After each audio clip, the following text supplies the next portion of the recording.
Welcome back everyone. It's the last time I'm going to say this. Welcome back to Eastport.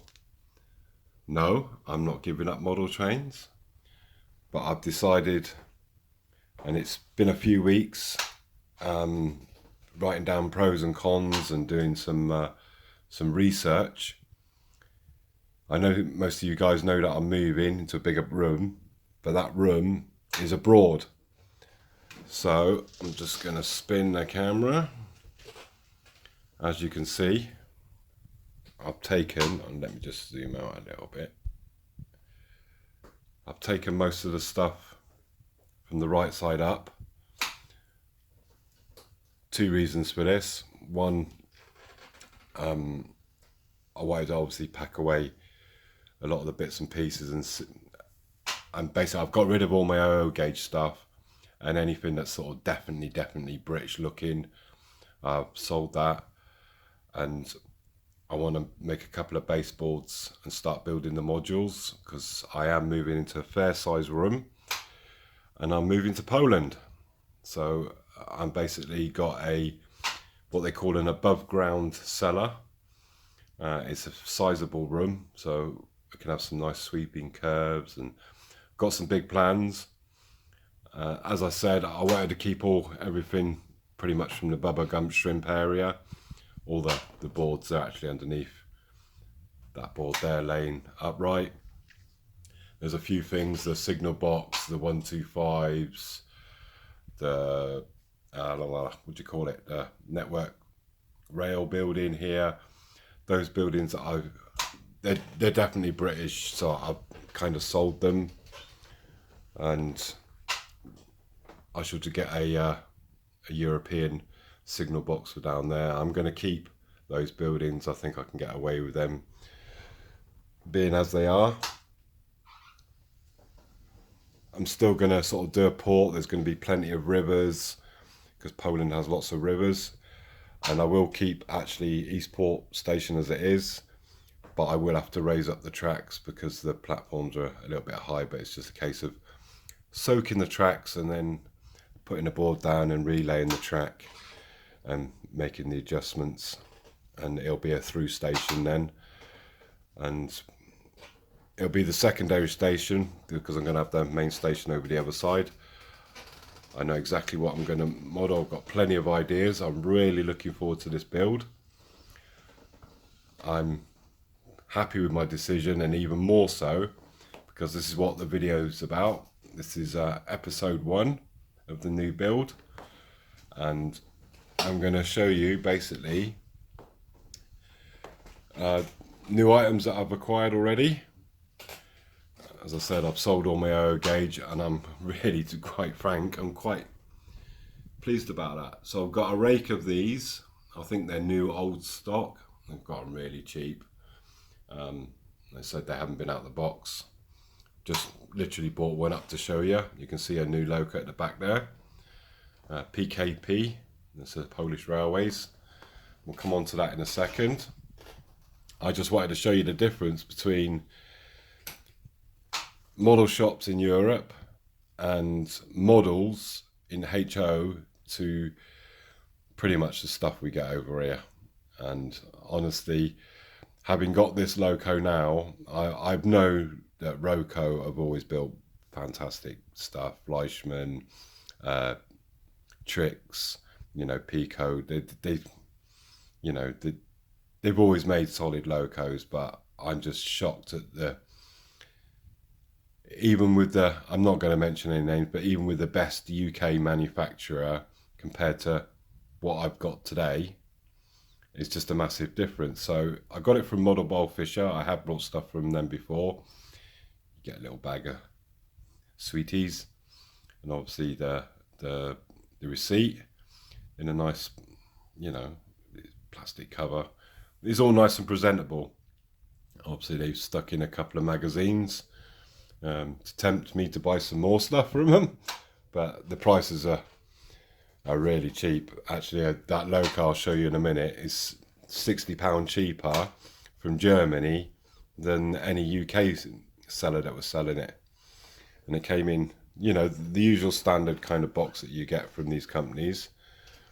But instead of having the paperwork just dumped in the bottom behind the plastic, they've got the instruction sheet just in its own little compartment at the back, which is just a massive difference. And I'll just, you see? Just the whole presentation before you even get to the loco. It's got its detail pack there. It's just such a difference. I can't tell you actually how pleased I am that I've made this decision already. Just bear with me. So basically the whole presentation from the model shop and from from Pico itself, it's just such a difference. I will give you a closer look at this loco because it is the first one. Got a couple to show you in this update. This is update number 1. I am totally looking forward to the build of this layout. It's going to be fantastic. It's going to be big. There's going to be lots of stuff. Got plenty of ideas. So I hope you all stay tuned for it. Just bear with me 1 second. So the SU46 PKP Polish Railways. And you're thinking, hang on a minute, is that actually moving? Yes, I haven't run it in.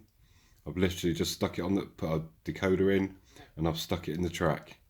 I've never had a loco that's done that. I mean, look how, just literally creeping along millimeters. It's got 2 flywheels. It's got a 5-pole motor in. I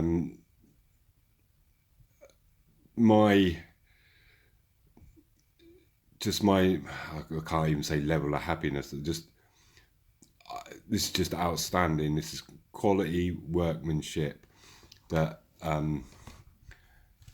if I'm buying a loco, I would expect from these manufacturers, and not having to put in stay alives. And I did a whole pros and cons list of, should I, shouldn't I? And obviously moving to Poland, I was just thinking, there's a lot of sellers that won't send abroad, and there's, then stuff getting lost and all the rest of it. And I just thought, you know what, time to set up, move to HO. I did a whole big pros and cons, and it's still moving. It's not, it's not even stuttering. And I'm just gonna see if you can see. No light bleed on there, Andy. I mean, he's class 91 from Andy from March West. I mean, I'd be fuming. I was seriously paying all this money and getting light bleed. And I'm going to give you a closer look at this loco in a minute, because there's a few quirky things on it. But it's just the level of detail, and some of it's moulded, and obviously some of it's, etched parts that have been obviously put together, in the build. But, with the models that we get in the UK, I'm making it for example now. Yeah, the class 24 from Bachmann. It was a nice loco, it ran really smoothly and everything else. But they're bringing out another series with the same model, with the same numbers. I mean, it's just everything is just, I feel like it's all the same old stuff, and that was another reason why I decided to move to HO. So I've just sped it up a little bit. We may get a stall, but that won't be the loco. That's going to be because it's obviously taking up the boards, quite dusty down that end. We'll run it down that way, and then we'll bring it back, and then I'll give you a closer look, and then I'll show you the rest of the fleet.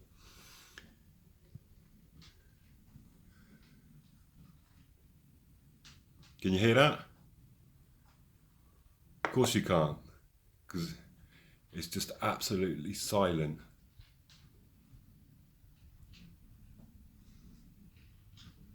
Just fantastic.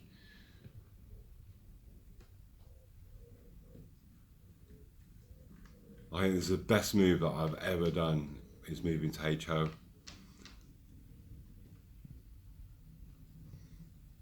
I'm right close to it and you can't hear a bloody thing. So I'm just going to stop it there. And I'm just going to take it off track because I really need to show you the level of detail on this.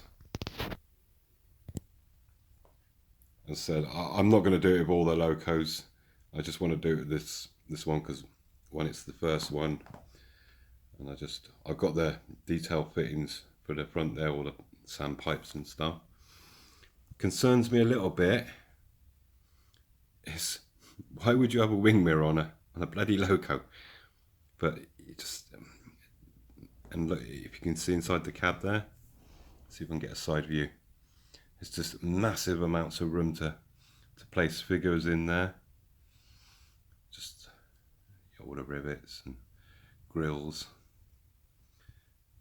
Just hopefully it'll focus in.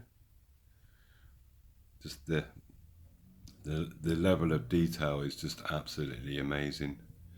It really is. And this I can compare to a Class 47. Now the Class 47, it costs £180 roughly, and this was £140 from Germany. Just, you know, and I don't have any bits falling off it. You know, there is small parts to it, but they're in places where you wouldn't really touch anyway.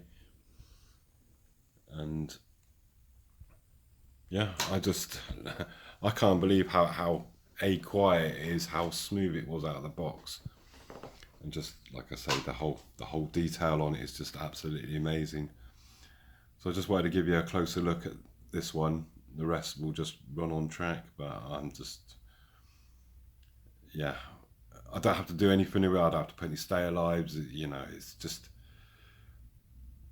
a super item, and that's what I would expect for that kind of money. You know, this is paying £180, and the fuel tanks is not, you know, it's broken off, or you know, you got to fit stay alives, and and they're just producing stuff that just literally they've been doing for the last 20, 30, 40 years, and you know, all this brand new retooling. I'm not slagging off the British companies, but I really think that they could do a lot better, you know. And after getting this, I literally, I feel ripped off with the stuff I brought. You know, the only, you know, yeah, I like the 4TC, but it was just, you know, it was just so expensive, literally for 4 carriages. And you know, it was a good model, it was really nice, but pretty much after that it was just like meh kind of thing, you know. But this is like wow, you know. So I'm very happy with my decision now. Yeah, onwards and upwards, as they say. It's just, that's enough of me waffling. Let's get on with the others, shall we? Let's show you what we got, and then we shall crack on with the build. Well, we'll start doing some modules anyway. Our next loco is an ST44. This is pretty much, it's a little bit newer. It's obviously an old loco, and just like in the UK, they changed to regional. I'm hoping, let me just, because my missus, you can actually read that, and it's basically, see if I can get a little bit closer. There you go. So it's got basically the town it's from, and obviously what area it's from, the northeast of Poland, and is yeah, it's been basically, with the privatisation, been sort of resprayed in a colour to suit the northeast of Poland. It does have sound, and we'll give it a whirl. Just bear with me a second.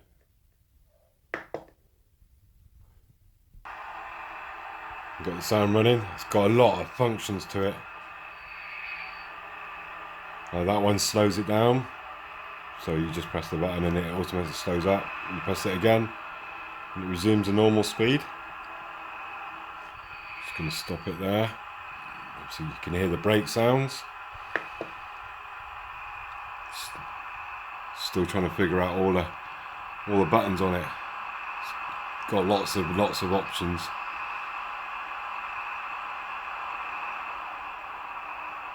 And off we go.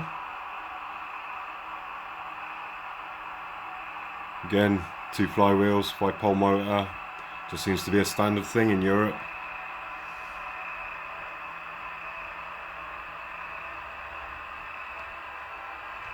And we've got some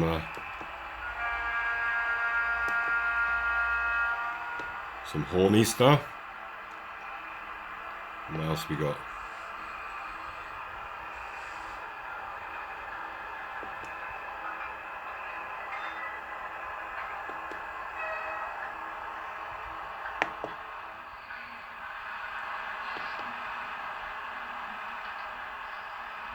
So much different noises. I think I need to make a list.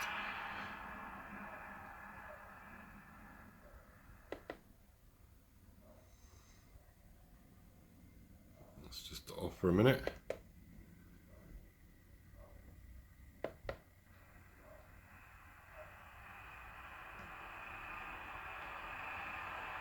But again, runs lovely and smooth. So my second addition to the fleet, and we're going to show you some more. Just going to stop it there. I love the old brakes when they come on. It's brilliant. Ooh, a little bit too close. So we have actually 3 more additions. We'll go and show you them in a second. We just wanted to show you. We got 96308, 96309, and here's my brilliant translation of Polish. So that's basically passenger traffic. It's a diesel locomotive. Obviously, that's pretty easy to work out. But yeah, this one's predominantly just for passenger traffic, and this one is universal. That's what the Universalana is, and this is for both traffic of passengers and of freight. Different numbers, and there is some differences actually even though the same loco, there's some slight differences. I've already taken them out and recorded the other bit, so I'll show you them shortly as well. But it's just nice that obviously you don't just produce, I don't know, a locomotive and it's got one number and that's the only, and you've got to change it all yourself. You can actually buy locos the same but with different numbers straight off the shelf, so it saves a little bit of work as well. Hope you enjoy. So we got 3 more to show you. I'm not going to go through the box, but just quickly show you. Same old brilliant presentation. Instruction sheet just slipped in the back of the box there. So we got this time 2 SU45s. This one's excuse me, this one's it's actually a Swiss rail car, but the first thing my missus said to me about the locos is they're really dirty and they have a lot of graffiti on it. I know Mr. Peter Dixon doesn't like graffiti on his wagons, but I'm going to try and keep obviously in the theme. So I've got a lot of weathering to do on these locos in the future. A lot of graffiti to put on. I've covered up the SBB on the side. So it is a Lima one. It cost me literally pennies, this thing. I've looked at the bottom of the wheels and I'll show you in a second. They're absolutely mint. I don't think this has been run at all. So it literally just cost me pennies. So I'm going to send it off to Robert Boomerang, get a DCC fit in it, conversion, and probably a stay alive. Obviously you've seen the SU46. These are the main workhorses of the Polish rail network. And we're going to focus on these 2 SU45s. You can see, not like the UK, we got, just gonna come in a little bit. So you got SU45 213, and hopefully you can see that. I think it's 12127. One's kind of freight and passenger, which is that one there, and this one is just literally used for passenger. There's some notable differences even on the roof. You can see that one has like I don't know, some kind of air vent, and it's a different color, and that one doesn't. So there is small detailing features, and we'll give them a run. I literally haven't run this at all. I've literally just coded it in. Just wanted to again see if it was just a fluke. But again, just creeping along, no, this stuttering, again, twin flywheels, 5-pole motor, all the good stuff. And again, £140. We're just going to speed it up a little bit. I don't know why I bothered with 00 gauge this last time round. I'm just such a difference. I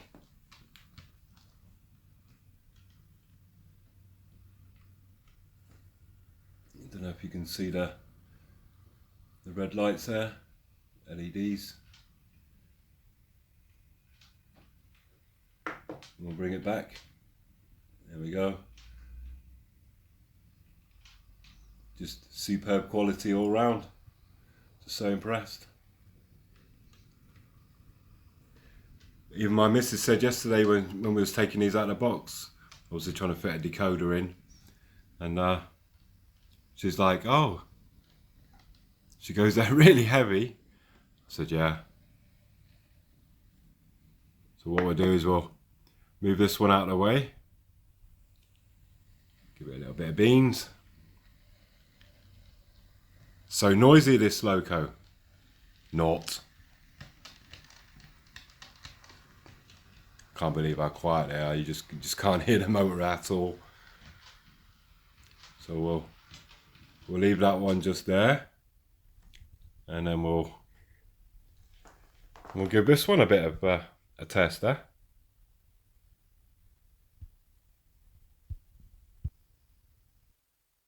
And again, just coded it in, hasn't gone anywhere.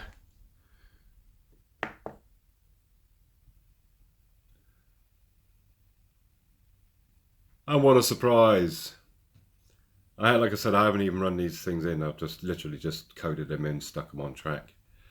But just super quality. It's just gonna, once I start getting a number of locos together. So this is basically locos 3, 4 and 5. I've got a little bit of stock, not too much, but I just wanted to focus on getting a few locos. And we'll just bring it back, and once again, really noisy loco. Brilliant. I'm just so impressed with the detail, the smoothness, the whole shebang with this, the whole presentation, just absolutely brilliant. So what I might do is, because I'm waiting for a couple more locos to come, I'll probably leave this video as it is. I don't want to sort of go too much, and my main focus now is getting these boards together. My shoulder's a bit of a problem at the moment, but I'm going to try and sort something out with the baseboards so I can get cracking and working on those modules, and hopefully do some modelling on camera, doing all the rock sides and the hills, and I'm gonna, like I say, I'm gonna use resin for the river, because there's going to be a whole length of river down the side of on these next set of modules. So I'm glad that I changed to HO. I just feel ripped off with the last bunch of locos that I brought, and just such poor quality, you know, on the most part. Yes, I did have some nice ones, but yeah, I can see why people have started to. There's quite a few people have gone into HO now, and I can see why, to be honest. So, what a lovely shot. So I'll leave it there, I think, and I'll catch up with you very soon. I'm going to go and start making and sorting some baseboards ready for some modelling. So stay tuned, folks. Thanks again.